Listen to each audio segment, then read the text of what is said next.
오늘은 1장 8절부터 17절을 가지고 복음으로 다시 일어서다라는 제목으로 말씀을 나누고자 합니다. 로마서에 대한 시리즈를 쭉 풀어갈 거예요. 오늘 설교는 굉장히 중요합니다. 첫 설교인데요. 오늘 로마서의 서문과 관련된 내용들을 좀 이야기할 텐데 잘 이해하시면 앞으로 로마서를 이해하는데 좀 많은 도움이 되지 않을까라는 생각이 들어봅니다. 복음으로 다시 일어서다라는 제목으로 말씀을 전하겠습니다. 오늘 본문에 보면요, 여러분들, 바울이 이 로마에 있는 그 교회 성도들에게 기본적으로 이렇게 편지를 쓴 책입니다. 그 바울 서신이라 그래서 서신이라는 말은 여러분들 편지 형식을 담은 글이라는 거 아시죠? 그래서 우리가 신약의 많은 성경들이 약 한 13권의 신약 성경을 바울이 썼는데 다 서신 형식이에요. 그러니까 바울 서신이라 그래요. 편지 형식으로. 특별히 로마서는 대놓고 로마에 있는 성도들에게 바울이 마음을 표현한 책입니다.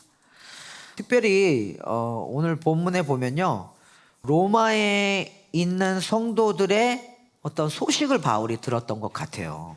그게 8절부터 10절까지 나오는데 먼저 같이 한번 읽어볼까요? 로마서 1장 8절부터 10절 같이 한번 읽어봅시다. 시작. 나는 먼저 여러분 모두의 일로, 저기 말하는 여러분은 로마 사람, 로마에 있는 성도들이에요. 네, 다시 읽어볼게요.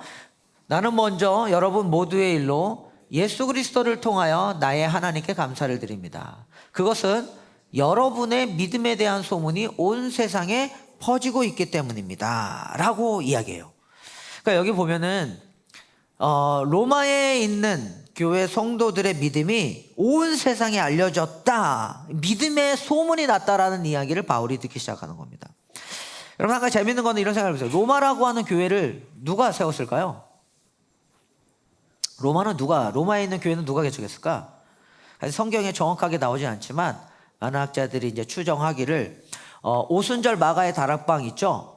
성령 강림으로 또 교회가 시작되어지면서 사람들이 흩어졌을 때에 그때 이제 로마로 들어간 사람들이, 유입되어진 사람들이 자발적으로 그 복음을 가지고 있는 사람들이 교회를 세웠을 것이다 라고 이야기해요. 어떻게 보면 또 그렇게 세워진 교회들이에요. 사도들이 세웠다기보다는. 그런데 그 당시에 그렇게 세워진 로마에 있는 교회가 SNS도 없는 시절인데 어떻게 그들에 대한 믿음이 막 소문이 났을까요? 어떤 거였을까? 여러분들 이런 얘기 들어봤죠? 모든 길은 로마로 통한다. 그런 것처럼 말 그대로 실제 로마라고 하는 도시, 이 한복판의 그 중심, 도시 중에 도시에 있었는데 그 오고 가는 사람들의 입소문들을 통해서 곳곳 도시에 세워져 있는 다른 교회들에게 이 로마에 있는 성도들이 나름대로 살아내는 믿음의 내용이 소문이 났다라는 거죠. 이게 굉장히 중요합니다. 바울이 그걸 들었던 것 같아요. 그러니까 그 믿음의 내용이 가만히 뭘까라는 걸 한번 생각해 보면, 여러분들 보세요. 로마가 어디예요? 로마가 굉장히 크지. 그러니까 실제 여기서 말하는 로마는 그 거대한 땅덩어리 로마 전체를 말하는 게 아니라 진짜 도시로서의 로마를 말하기도 해요.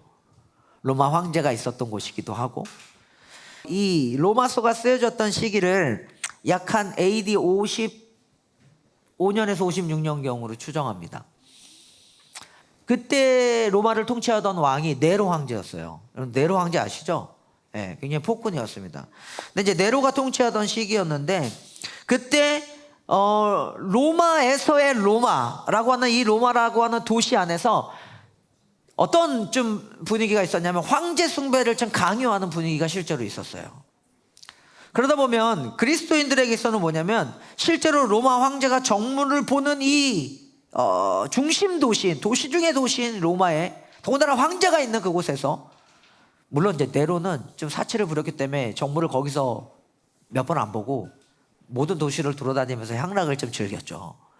근데 어쨌든 그 황제가 있다고 하는 상징적인 도시, 그리고 이 황제를 신으로 추앙하는 이 도시에서 기독교인들이 믿음을 가지고 신앙생활을 할 때 뭐라고 하냐면 우리는 로마 황제가 아니라 예수님이 우리의 주인이십니다, 황제이십니다 라고 고백하면서 사는 이 신앙을 지켜나가는 싸움이 쉽지 않았을 거라고요.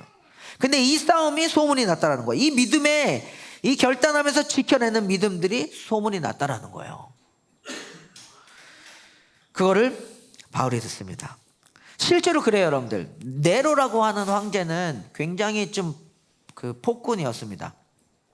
우리가 가끔 보면 뭐 연산군에 좀 비유하기도 하는데, 근데 한 번은 로마라고 하는 이 도시 안에 큰 화재가 났어요. 그 네로 황제가 이렇게 로마 안에 있는 이 큰 화재의 탓을 정치적으로 누구의 탓으로 돌리냐면은 기독교인이 불을 질렀다라고 하는 음모론을 제기합니다. 그리고 기독교인들에 대한 대대적인 박해가 시작돼요. 물론 이거는 로마서가 쓰여지고 나서 한참 뒤에 약간 AD 64년경, 그러니까 한 7, 8년경이 더 지난 다음이에요. 그러니까 물론 이 로마서가 쓰여졌을 때는 그런 정도의 적은 없었지만 기독교에 대한 뭐라 해야 되죠? 강력한 어떤 박해가 있던 시기는 아니었지만 나름 황제 숭배를 강요했던 시기였고요. 그런 상황 속에서 오직 예수님만이 자신들의 주라고 칭하면서 황제 숭배를 거부했던 기독교인들은 어떤 삶을 살았을까요? 긴장 속에서 그 믿음을 지켜갔을 겁니다. 이런 배경 속에서 그들이 믿음을 지켰다고요. 근데 이거예요, 여러분들. 믿음을 지켜낸 그들의 그 신앙의 내용이 소문이 났어요. 다른 도시 성도들에게도 들려졌어요. 이게 어떤 현상을 가져오냐면 여러분들 이랬을 것 같아요. 격려가 되었을 것 같아요. 그렇지 않습니까? 나름대로 이 긴장 속에서 신앙생활을 지켜가고 있는 이 사람들의 참된 믿음의 내용들이 바울의 귓가에도 들렸고, 그 다음에 온 세상에 퍼지고 있다라고 하는 소문이 난다고 하는 이 지점에서 그 소문을 듣고 있는 사람들은 어땠냐면 격려가 됐을 거라고요. 아, 되는구나. 신앙을 지킬 수 있구나. 믿음으로 살아가고 있구나. 라고 하는 일종의 로마에 있는 성도들의 신앙을 지켜나가는 그들의 믿음의 싸움이 다른 지역에, 다른 도시에 있는 성도들에게도 격려가 됐을 거라고요. 우리도 그럴 수 있을 것 같아. 뭐 이런 생각을 하지 않았을까요? 누군가가 믿음을 지켜내가는 이 삶이, 이 싸움이 나름대로 이끌어진 세상에서 또 다른 사람에게 그렇게 큰 격려가 되고 위로가 되는 거예요. 여러분들 이런 거 경험해 본 적 있으세요? 저는 이 소문들이 우리 안에 많이 퍼져나길 바라요.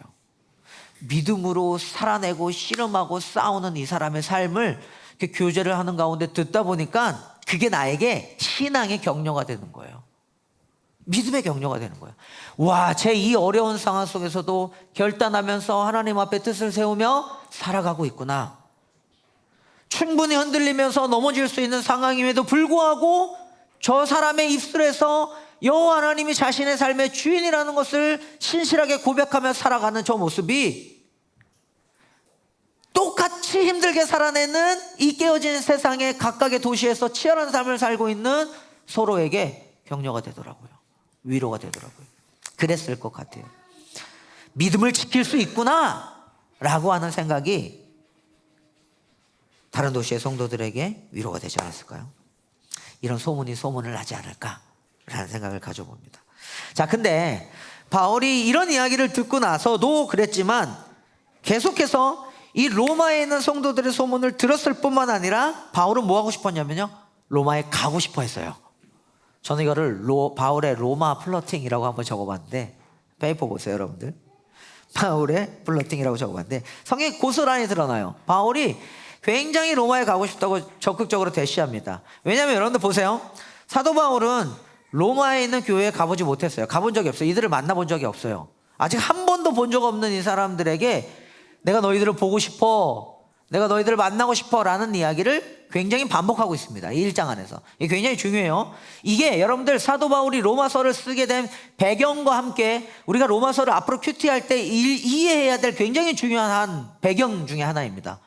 바울은 이 소문이 난 로마의 이 사람들의 믿음의 이야기들을, 그리고 그들을 만나고 싶어 했던 굉장히 열정적인 좀 그 마음을 가지고 있었어요. 플러팅 했다고 그랬는데 한번 10절을 읽어볼까요? 보세요. 7절은 이 정도로 표현합니다. 10절 읽습니다. 시작. 어떻게 해서든지 하나님의 뜻으로 여러분에게로 갈 수 있는 좋은 길이 열리기를 간구하고 있습니다 라고 뭔가 계속 얘기하고 있어요. 로마에 있는 성도의 이 교회에 가고 싶어 하는 거예요. 그리고 11절입니다. 또 읽어볼까요? 11절 시작. 내가 여러분을 간절히 보고 여러분에게 신령한 은사를 좀 나누어 주어 여러분들을 굳세게 하라. 여기 보면 여러분들 어떻게 해요? 간절히? 그냥도 아니야. 간절히 보고 싶어 합니다. 겁나 지금 깔지 막 로마에 있는 성도들에게 제가 여러분들을 너무 보고 싶어요 막 이렇게 하지. 이 정도가 아니에요. 나중에 12, 13들 읽어보면 막 여러 번 가고 싶어 했는데 못 갔습니다 뭐 이런 얘기도 하지만 결정타를 15절에 날립니다. 15절 읽어볼까요? 같이 한번 읽어볼게요. 15절 시작. 그러므로 나의 간절한 소원은 로마에 있는 여러분에게도 복음을 전하는 일입니다. 느껴지세요? 바울이 얼마나 로마에 가고 싶어 했는지. 바울은 굉장히 로마에 있는 성도들을 만나고 싶어 했습니다. 근데요 이거예요. 왜 그렇게 로마에 있는 성도들을 만나고 싶어 했을까? 바울은 두 가지로 좀 정리해 볼 수 있는데, 첫 번째는 뭐냐면요, 아까 11절 다시 한번 띄워줘 보세요. 11절 첫 번째는 이거야. 함께 읽어볼게요. 시작. 내가 여러분을 간절히 보고 싶어 하는 것은 여러분에게 신령한 은사를 좀 나누어 주어 여러분을 굳세게 하려고 하는 것입니다. 바울이 왜 만나고 싶대요? 신령한 은사를 좀 나누어 주어서 여러분 로마에 있는 성도들을 굳세게 하고 싶다라는 게 바울의 만나고 싶은 목적이었어요. 플러팅한 목적이었어요. 여기서 말하는 신령한 은사를 나누어 준다라고 하는 저 은사는 여러분들 헬라어로 카리스마입니다.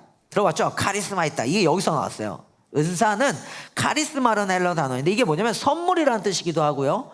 특별히 이 맥락 안에서는 뭐냐면은 신령한 선물 또는 영적 은사라고 말합니다. 그럼 바울이 여러분에게 신령한 은사를 좀 나누어 준다. 이거 뭐예요? 막 신령한 은사라는 게 뭡니까? 막 갑자기 기도가 터지고, 시리가 반응하고 있어요. 갑자기 막 기도가 터지고 또는 뭐 예언을 하게 만들고 뭐 이런 은사들을 말하는 겁니까? 아니에요. 여러분들 보세요. 바울이 로마에 있는 성도들을 만나서 신령한 은사를 나눠준다라는 말의 진짜 의미는 뭐냐면은 여기 전체적인 맥락 안에서 이것과 가까워요. 복음 선포를 통해서, 이 복음을 통해서 여러분들의 믿음이 굳세어지기를 원합니다 라는 게 바울의 말이었어요. 그러니까 단순히 신비한 은사들을 막 제공해준다 이 측면이 아니라 신령한 은사를 좀 나누어 주어서 여러분들을 굳세게 한다는 말의 직역하면 핵심은 뭐냐면은 내가 복음을 가지고 여러분들의 믿음을 좀 견고하게 세우고 싶습니다 라는 게 바울이 로마에 있는 성도들을 만나고 싶었던 목적이었다고요. 믿음을 굳세게 하기 위해서. 두 번째 목적은 뭐인 줄 아세요? 또 나와요. 12절입니다. 함께 읽어봅시다. 시작. 이것은 내가 여러분과 함께 지내면서 여러분과 내가 서로의 믿음으로 서로를 격려받고자 하는 것입니다. 하나는 복음으로 이미 시내가 시문교회 성도된 여러분들의 믿음을 견고히 세우고자 하는 게 하나의 목적이었고, 두 번째는 뭐냐면요 이거예요. 여러분과 함께 지내면서 여러분과 내가 서로의 믿음으로 서로 뭐 받고자 한다고요? 격려를 받고자 하는 거. 이게 재밌어요. 쉽게 말하면 바울은 지금 사실 3차 전도 여행이 끝나는 시점에서 아시아 그리고 유럽을 넘어서 서바나라고 하는, 여기 스페인이거든요, 까지 가길 원했어요. 복음을 들고. 그러는 과정에서 보세요. 생각해보세요. 바울의 입장을 생각해보세요. 로마에서 바울과 똑같이 복음을 가지고 믿음으로 신실하게 싸워내는 사람들이 바울에게 어떤 영적인 안정감을 주었을까? 라는 생각을 해봐요. 이게 무슨 말이냐면 바울이 목회자로서 혼자 가서 지금 로마에 있는 성도들을 혼자 가르치고 격려하겠다는 게 아니라 어떤 단어가 있냐면요 서로 격려를 받고자 한다 그랬단 말이에요.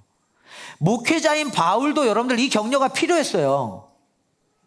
목회자였어도 바울도 서로 주고받는 믿음의 격려가 필요했었다고요.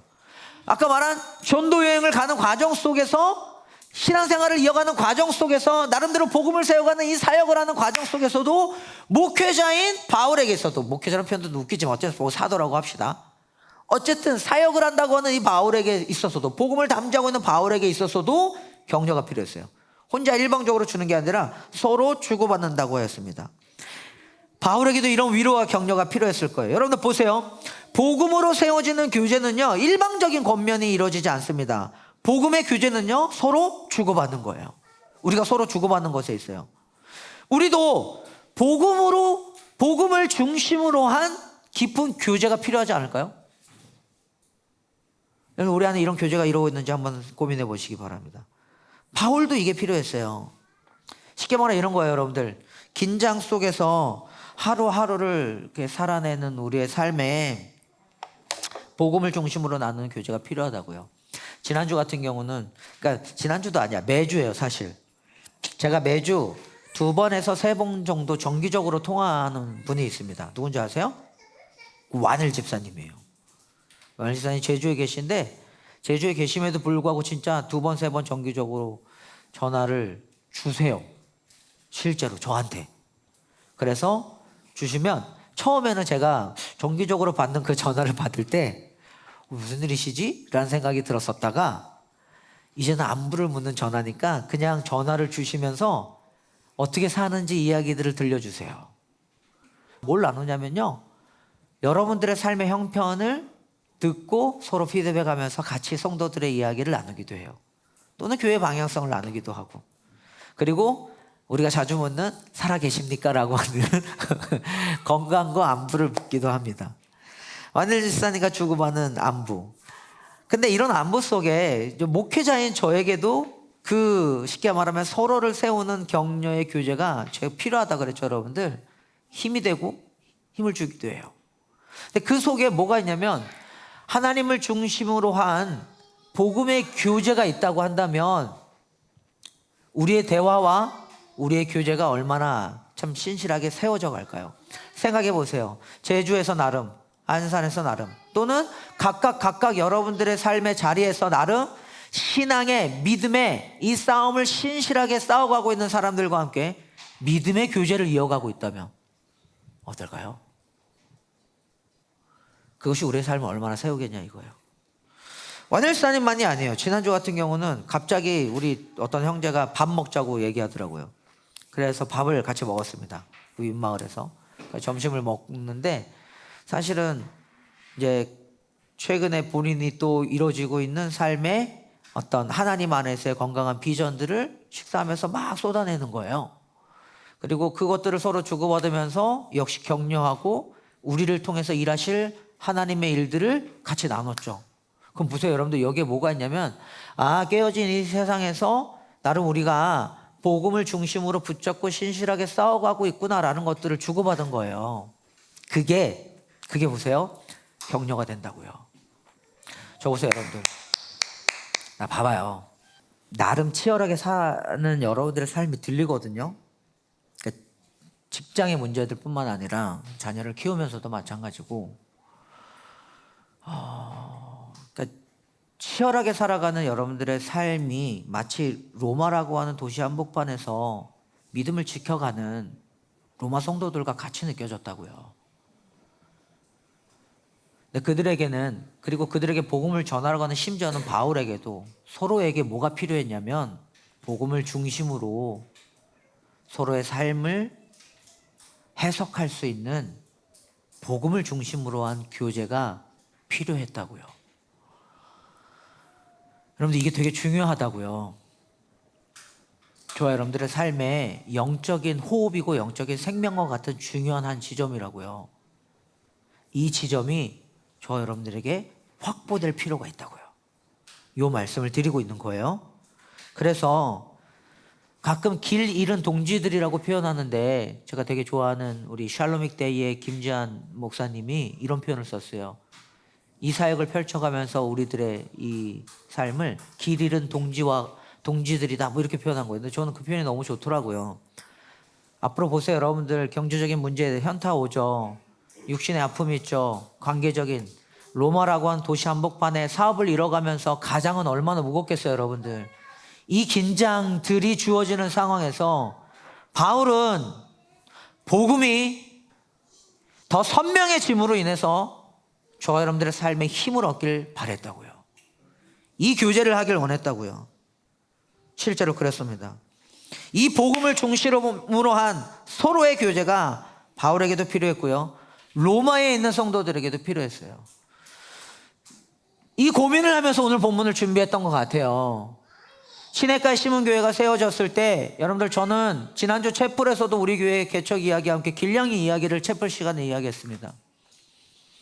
나름대로 5년 전만 해도요, 교회 개척 어떻게 하는 건데 답이 없었어요. 사례도 없었고 모델도 많지 않았습니다. 쉽지 않을 때였어요. 그리고 5년을 여러분들 달려오면서 나름 그래도 건강하다고 하는 결과물을 만들어냈는데, 최근에 제가 들어오는 이야기가 안부들이 뭔지 아세요, 여러분들? 지난주도 마찬가지예요. 대구에서 어떤 사모님이 연락이 와요. 그리고 시내가 시문교회를 방문해 보고 싶대요. 이유가 뭐냐면 본인들 교회에 부임해서 왔는데 갑자기 30대 신혼가정들 자녀를 둔 그 사모님이 이제 아기가 16개월이래요. 근데 자녀를 둔 이 30, 40 세대들이 많아졌는데 어떻게 목회해야 될지를 모르겠다라는 거예요. 이거는 목회자로서 바울과처럼 제가 가지는 긴장이에요. 근데 그분도 뭐가 필요하냐면 여기까지 올라와서 도대체 어떻게 하고 계시는 거예요? 라고 하는, 제가 말했어요. 저희 사실 별거 없어요. 저희도 온몸으로 부딪히면서 씨름하고 있는 중이에요. 라는 이야기를 서로 주고받는 것만으로도 목사님 저 그 이야기라도 듣고 싶어요 라고 하면서 올라오고 싶어 한다고요. 하나님 앞에서 이걸 사역으로 내가 풀어냈지만 맞잖아요. 직장에서 여러분들 나름대로 우리 회사를 어떻게 세워갈 건가, 어떻게 건강한 수익 구조를 만들어낼 건가, 곧 태어날 내 아이를 어떻게 키워갈 건가 고민하는 이 씨름들이 여러분들 안에 각자 있을 텐데, 이 중심에 복음을 두고 그것으로 서로 교제하는 중요한 삶의 교제 내용을 상실해버리고 이게 끊어진다고 한다면 우리의 삶이 하나님의 복음 안에서 온전히 세워줄 수 있겠냐 이거예요. 고민해 보시기 바라요.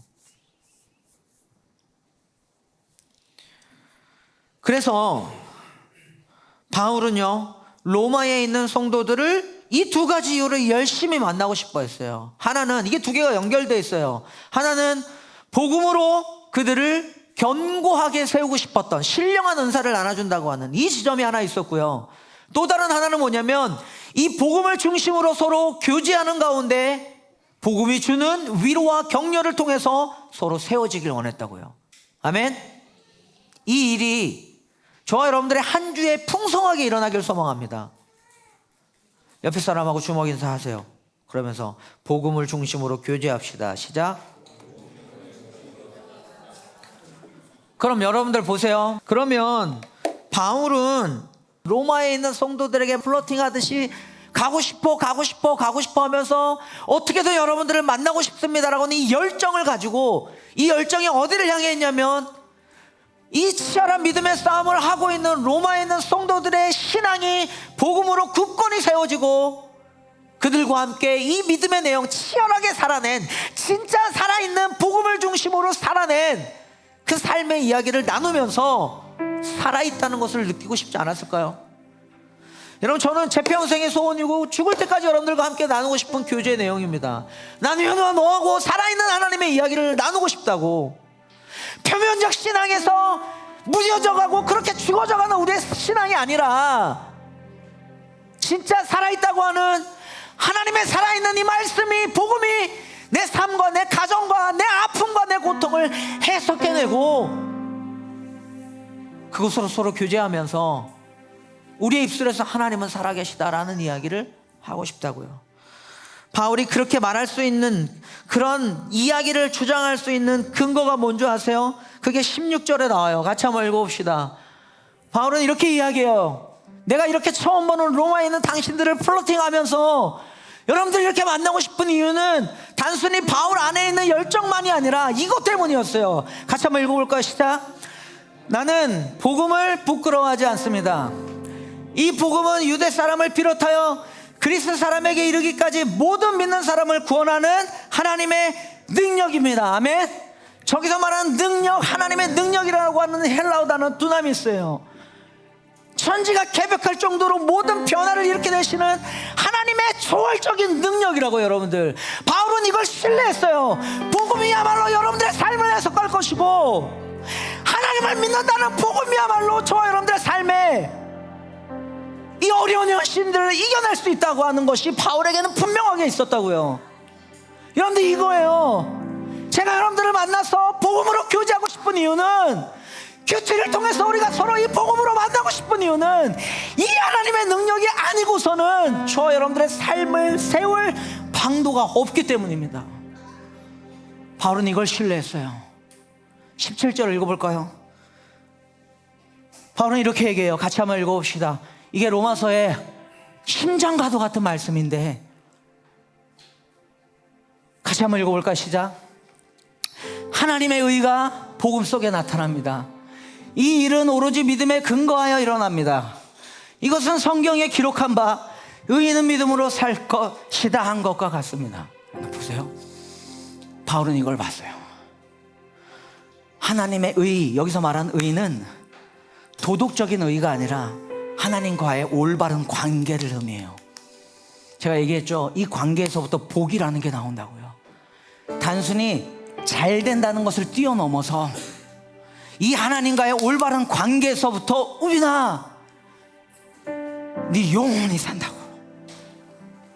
바울은 이걸 알았어요. 여러분들, 이 하나님의 복음 안에 예수 그리스도, 복음은 예수님이에요. 예수님의 이 구원의 소식, 예수님 안에서 나타난 이 하나님의 의가 아니고서는 로마라고 하는 도시 한복판에 치열하게 살아내는 그들의 삶에 하나님의 뜻을 따라 견고하게 살 힘이 없는 거예요. 방도가 없는 거예요. 존재적으로 죄로 인해서 오염된 저와 여러분들의 무너진 이 삶이 회복되어질 길이 없는 거예요. 바울은 이걸 봤어요. 이 의, 이 복음이 그래서 능력이 되고 죄인된 저와 여러분들을 회심시켜서 하나님의 자녀로 세울 수 있는 힘이 된다는 것을 바울은 알고 있었던 겁니다. 사랑하는 여러분, 의라는 건 뭐냐면요, 우리 편에서 도달하는 기준이 아닙니다. 제가 열심히 잘 살고 인간적인 말로 여러분들에게 안부 전하고 나름대로 우리가 자기 개발하면서 의를 이룰 수 있는 게 아니라고요. 의는 우리 편에서 도달하는 기준이 아니라 하나님께서 우리를 위해서 이루신 일종의 구원의 상태예요. 곧 하나님이 우리를 옳다고 선언하시는 거예요. 하나님의 선언입니다. 예수 그리스도 안에서 주어진 때문에 진짜 우리를 세우는 힘이 어디에 있냐면요, 복음 안에서 나타난 하나님의 의, 곧 하나님이 우리를 받아주시는 은혜의 자리에 있다는 사실을 기억하시길 바랍니다. 바울은 이걸 붙잡았어요. 그리고 그것으로 로마에서 치열하게 이 믿음의 이 삶의 긴장관계 속에서 일상을 살아내는 사람들을 격려하고 싶었던 것 같아요. 그리고 동시에 자신도 그 격려를 받고 싶었다고요. 이거를 복음을 통해서 그들의 믿음을 굳건히 세운다라는 의미입니다. 그러므로 저보세요 여러분들, 참된 위로는 어디서 올까요? 진짜 위로와 참된 격려는 복음 안에 있다는 사실을 여러분들 잊지 않으셨으면 좋겠어요. 그런 모든 행동과 동기들과 교제 내용의 중심에 하나님을 중심으로 한 사랑이 있다는 것을 여러분들 꼭 기억했으면 좋겠다고요. 그럼 이렇게 정리해 볼 수 있어요. 바울이 로마 성도들에게 가고 싶어 했던 강력한 이유는 단순히 교제하는 것이 아니라 복음으로 서로를 세우고 위로하기 위함이었습니다. 왜냐하면 복음은 사람을 구원하는 하나님의 능력이 됩니다. 아멘. 그 안에 우리를 바로 세우는 하나님의 의가 드러나기 때문이에요. 복음 안에. 그렇기 때문에 바울은 이 하나님의 의라고 하는 그리스도 안에 나타난 하나님의 능력이 되는 복음을 중심으로 교제하고 싶었지, 단순히 인간적인 말로 또는 인간적인 어떤 행위로 로마 사람들에게, 로마에 있는 교회들에게 교제하면서 그들을 세워가고 싶지 않았던 것 같아요. 그러므로 사랑하는 시심, 교회가 진짜 위로와 격려를 나누려면 뭐가 필요한 줄 아세요? 복음이 필요합니다. 복음을 붙들고 복음을 중심에 두어야 됩니다. 여기서 말하는 이 복음은 예수 그리스도 안에 나타난 하나님의 의로운 선포요, 예수 그리스도께서 저와 여러분들을 용납해 주시고 새로운 삶으로 인도해 가신다고 하는 하나님의 큰 사랑이에요. 이것을 중심으로 서로 교제할 때에 저와 여러분들의 삶에 참된 위로와 격려가 있을 줄로 믿습니다. 아멘. 마지막 하나만 얘기하고 마칠게요. 로마 같은 도시 한복판인데 여기 보면 16절 같이 한번 읽어볼까요? 아까 바울은 이 복음을 부끄러워하지 않았다 그랬어요. 한번 읽어봅시다. 시작. 나는 복음을 부끄러워하지 않습니다. 이 복음은 유대 사람을 비롯하여 그리스 사람에 이르기까지 모든 믿는 사람을 구원하는 하나님의 능력이 됩니다. 사랑하는 여러분, 적으세요. 바울은 이 복음을 부끄러워하지 않았습니다. 오히려 복음으로 로마 사람들과 교제하려 했어요. 아까 15절 보면 간절히 원함이, 소원이 여러분들에게도 복음을 전합니다. 바울은 복음으로 오히려 로마 사람들과 교제하려고 그랬어요. 그러니까 무슨 말이냐면 오히려 하나님의 능력, 이 복음이라는 것을 가지고 그것을 자신의 하나님의 능력을 자신의 능력으로 삼았다고요. 재밌는 게 하나 있는데 여러분들, 로마서 1장 1절 혹시 준비됐나요? 같이 한번 읽어볼까요? 로마서 1장 1절 이렇게 시작합니다. 함께 있습니다. 시작. 그리스도 예수의 종인 나 바울은 부르심을 받아 사도가 되었습니다. 나는 하나님의 복음을 전하기 위해 따로 세우심을 받았습니다. 잘 보세요 여러분들. 바울이 여기서 이 편지의 서두에 자신을 어떻게 소개하냐면 그리스도 예수의 종인 나 바울은 이러면서 예수의 종, 그리스도 예수의 종이라고 표현해요. 예수의 종. 근데 여러분들 바울의 다른 서신서들을 보면 보통은 바울이 어떻게 자기를 소개하냐면 그리스도 예수의 사도, 하나님의 사도, 자신을 사도로 많이 소개해요. 근데 특별히 로마서하고 빌립보서라는 성경 안에서만 바울은 자신을 예수의 종이라고 표현합니다. 근데 어떤 학자들은 이게 바울이 의도적으로 자신을 예수의 종이라고 표현했다고 해요. 의도적으로. 왜 그랬을까요 여러분들? 유대인들의 생각에 있어서 예수님은 어떤 사람이었냐면요, 나무에 달린 사람이었어요. 구약에 보면 나무에 달린다는 다 저주받아 죽는 사람이에요. 그러니까 유대인들의 입장에서는 예수가 메시아가 아니라 그냥 저주받아 죽게 된 그냥 그런 하찮은 인간뿐이었어요. 그러니까 이단아 같은 사람이었어요. 헬라인에게 있어서 예수님은 어떤 사람이었는 줄 아세요? 십자가에 처형되어서 죽어진 반란자였고 반역자였습니다. 이게 무슨 말이냐면 바울은 스스로를 그 시대의 사람들이 인식했을 때에 유대인에게는 저주받아 죽은 자, 헬라인에게는 반역자의 종이다 라고 자신을 소개했다고요. 그거를 부끄러워하지 않았다고 얘기해요. 세상에 나아갔을 때 우리가 예수의 종이라고 불려지는 지점에서 사람들이 무시하는 기독교인들이 독특하게 뜻을 세우는 방법들이 있어요. 하나님을 중심으로. 물론 우리에게 여러분들 상식이라는 게 있어야 되겠지만 어떤 때는 상식을 뛰어넘는 결정을 해야 될 때도 있고요. 어떤 때는 이 세상 사람들이 봤을 때 진짜 저주받아 또는 미련해 보이고 답답해 보이고 어리숙해 보이고 어떻게 저런 결정을 해. 근데 바울은요 부끄러워하지 않았다고. 심지어는 그 중심에 계신 예수의 이름을 부끄러워하지 않았다고요. 보세요. 로마라고 하는 도시라 그랬습니다. 황제가 살고 있었고요. 모든 정치, 경제 모든 것의 중심지였던 이 도시 한복판에서 예수는요 그냥 반역자, 반란자에 불과했어요. 소란을 일으킨 사람에 불과했어요. 근데 바울은 오히려 로마의 신들과 그리스도 철학들과 그들이 일궈낸 문명들과 인문학적인 소양들로 인해서 향락을 즐기던 이 로마의 지도자들과 이런 사회적 분조 한복판에서 예수를 부끄러워하지 않고 오히려 예수의 종이라고 자기를 이야기하면서 복음으로 그 도시 한복판에서 살아내길 원했다고요. 그게 뭐인 줄 아세요? 로마 황제가 내 인생의 주인이 아니라 하나님이 내 인생의 주인이십니다. 복음이란 헬라어 단어가 뭔 줄 아세요? 유앙겔리온이거든요. 이 단어 예전에 한번 제가 설명한 적 있어요. 이게 어디서 파생된 말인 줄 아세요? 원래 그리스어였잖아. 로마 황제의 아들이 태어났을 때 호해요, 기쁜 소식입니다, 황제의 아들이 태어났습니다, 복음입니다. 이게 유앙겔리온이었어요. 근데 이 단어를 그리스도인들이 어디다 갖다 쓴 줄 아세요? 하나님의 아들이신 예수가 태어나셨습니다. 그분이 우리의 주인이십니다. 로마에 있는 성도들이 이 믿음을 가지고 살아냈다고요. 바울은 그 믿음이 더 굳건해질 수 있도록 복음을 부끄러워하지 않고 오히려 그것을 하나님의 능력으로 삼아서 교제했습니다.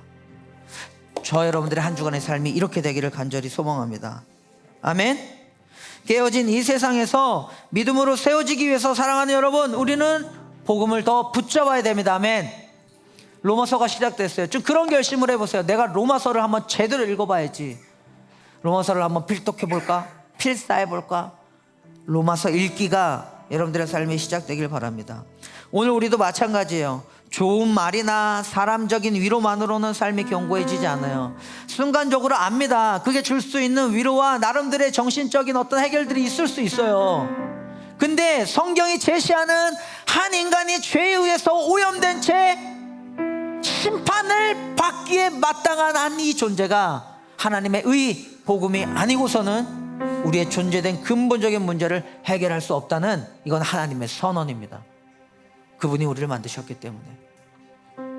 이 지점으로 돌아가서 복음으로 세워지고 복음으로 서로를 격려하면서 우리 교회 공동체를 세우는 시심이 되었으면 좋겠어요.